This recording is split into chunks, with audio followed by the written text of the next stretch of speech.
আফ্রিকার এডেন উপসাগরের তীরে একটি দেশ, সোমালিল্যান্ড, ৩৩ বছর ধরে স্বীকৃতির জন্য লড়াই করা এই বিচ্ছিন্ন অঞ্চলকে হঠাৎ গত শুক্রবার স্বীকৃতি দিয়ে দিল ইসরায়েল। প্রথম দেশ হিসেবে ইসরায়েলের এই অবিশ্বাস্য স্বীকৃতির পেছনে কি শুধুই ভালোবাসা, নাকি গাজার লাখ লাখ ফিলিস্তিনিকে চিরতরে সেখানে সরিয়ে দেওয়ার কোনো নীল নকশা?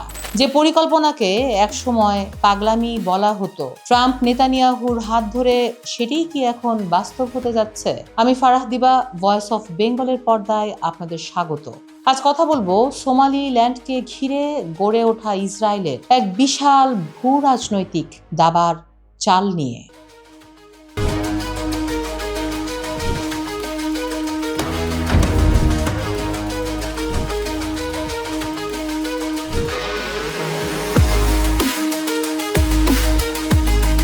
গল্পের স্ক্রিপ্ট শুরু হয় গত মার্চে। বার্তা সংস্থা এপি এক প্রতিবেদনে ফাঁস করে দেয় যে গাজার বাস্তুচ্যুতদের সুদান বা সোমালিল্যান্ডে পাঠানোর জন্য গোপন আলোচনা চালাচ্ছে ইসরায়েল ও যুক্তরাষ্ট্র। ডোনাল্ড ট্রাম্পও এই ধারণাকে সমর্থন জানিয়েছেন। কিন্তু ইসরায়েল কেন এত মরিয়া? সোমালিল্যান্ড ঠিক ইয়েমেনের উল্টো পাশে অবস্থিত, যেখানে ঘাঁটি গেড়েছে ইসরায়েলের হুতি বিদ্রোহীরা।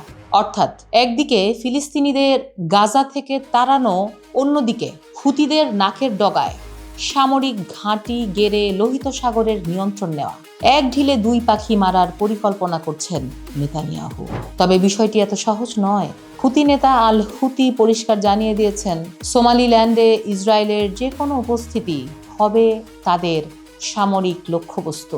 ওদিকে সোমালিয়ার সরকারও স্বীকৃতির তীব্র নিন্দা জানিয়েছেন।